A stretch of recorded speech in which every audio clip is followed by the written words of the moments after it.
अस्सलाम वालेकुम to all student. आज हम अपना लेक्चर नंबर 3 देखेंगे कोऑर्डिनेशन चैप्टर का 10 क्लास का। जो हमारा टॉपिक है coordination in lower organism and plants, मतलब जो लोअर ऑर्गेनिज्म होते हैं, ये जो प्लांट्स होते हैं वो किस तरह से कोऑर्डिनेट करते हैं उनके different parts of the body, इस चीज़ को देखेंगे। लोअर ऑर्गेनिज्म जैसे कि प्रोकैरियोट्स आ जाते हैं, जिसमें हमारे पास बैक्टीरिया या साइनोबैक्टीरिया आ जाते हैं जो कि यूनिसेलुलर होते हैं। प्रोटोजोआ, अच्छा प्रोटोजोआ जो दूसरे किंगडम्स में फिट नहीं होता ऑर्गेनिज्म, उसको प्रोटोजोआ में डाल दिया जाता है, इस वजह से इसको रैगबैग भी बोलते हैं। ये एनिमल की तरह दिखते हैं। अलजी जो कि ग्रीन प्लांट्स की तरह नज़र आते हैं, जो पानी वाली जगह होती है अक्सर वहाँ पे आपको ये देखने को मिलते हैं। इसके अलावा फंजाई, ये भी प्लांट की तरह ही दिख रहे होते हैं, लेकिन ना ये प्लांट होते और ना ही एनिमल होते। इनके करेक्टरिस्टिक थोड़े चेंज होते हैं। और प्लांट्स होता है उनके अंदर केमिकल कोऑर्डिनेशन होती है, सिग्नलिंग मॉलिक्यूल्स के जरिए ये रिलीज होते हैं, आमतौर पे हार्मोन के फॉर्म में। मतलब जो सिग्नलिंग मॉलिक्यूल्स, मतलब मॉलिक्यूल के जरिए कोऑर्डिनेशन होती है, जिनको आमतौर पे हम लोग हार्मोन बोल रहे होते हैं, लेकिन ज़रूरी नहीं उनको हार्मोन ही कहा जाए। वो मतलब उनको सिग्नलिंग मॉलिक्यूल्स भी कह दिया जाता है, बट मेनली उनको हार्मोन ही कहा जाता है।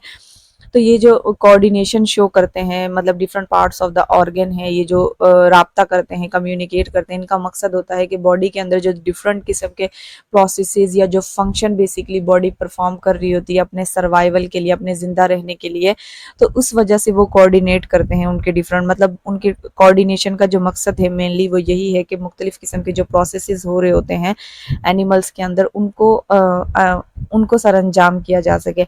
अब उन फंक्शन में बेसिकली आ जाती है मूवमेंट, आ जाती है ग्रोथ, आ जाती है मेटाबॉलिज्म, जो चीज़ें बन रही होती हैं, टूट रही होती हैं बॉडी के अंदर, रिप्रोडक्शन आ जाती है।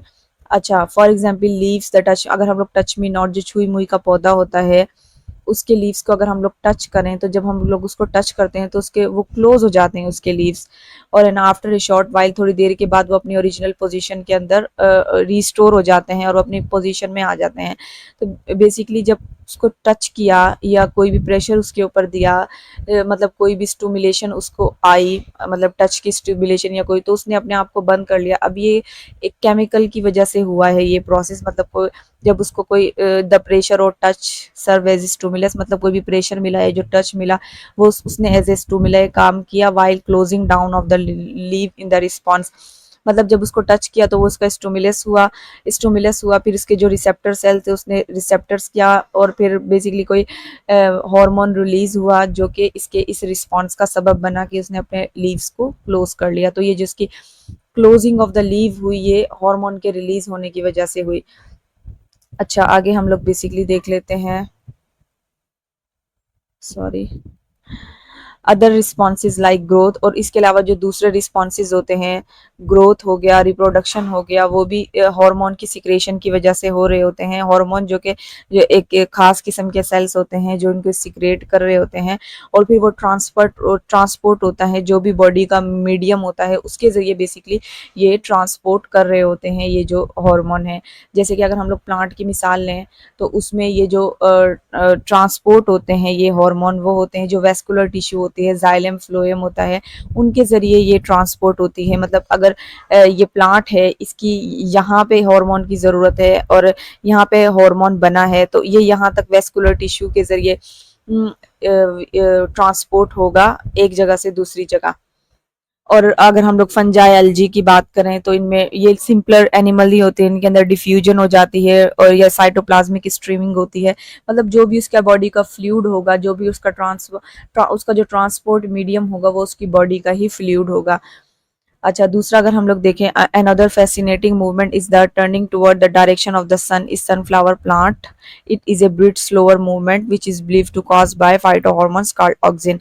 अच्छा, अगर हम लोग दूसरी दिलचस्प मूवमेंट देखें, तो जो सूरजमुखी का फूल है, तो वो जिस डायरेक्शन में सन होता है, जो सनफ्लावर प्लांट है, वो उसी डायरेक्शन में बेसिकली अपने आप के उसके मतलब टूवर्ड आ जाता है, उसके सामने अपना जो फूल है उसको कर लेता है। ये थोड़ा स्लोअर मूवमेंट होती है, लेकिन ये एक फाइटो हार्मोन्स हम लोग बोलते हैं। फाइटो मीन प्लांट और हार्मोन मीन मतलब जो प्लांट का हार्मोन जिसको हम लोग ऑक्सिन बोलते हैं। तो ये जो मूवमेंट है टूवर्ड द सन इस सूरजमुखी के फूल की, ये ऑक्सिन की वजह से है। अब ऑक्सिन इसकी ग्रोथ में भी हेल्पफुल होता है, ग्रोथ भी करवा रहा होता है। It cause rapid cell growth in shaded region of the plant. अब मिसाल के तौर पे ये प्लांट का ये वाला रीजन है जो कि सूरज के सामने है, सूरज के सामने, तो इसका जो बेसिकली साय वाला पीछे वाला पार्ट होगा वहां पे ऑक्सीजन जमा हो जाएगा और अल्टीमेटली क्या होगा, वहां पे ग्रोथ उसकी बढ़ जाएगी और ये टुवर्ड द सन उसकी जो वो झुक जाएगा, मतलब प्लांट है वो झुक जाएगा, रोशनी की तरफ झुक जाएगा। मतलब एक तरफ रोशनी पड़ रही है, ऑक्सीजन जो सायादार वाला रीजन है, मतलब पीछे वाला है, वहां पे जमा हो जाता है और फिर वहां बेसिकली सेल्स की ग्रोथ हो जाती है और नतीजन ये कि वो जो तना है वो रोशनी की तरफ है ना झुक जाता है। ये था हमारा लेक्चर नंबर 3।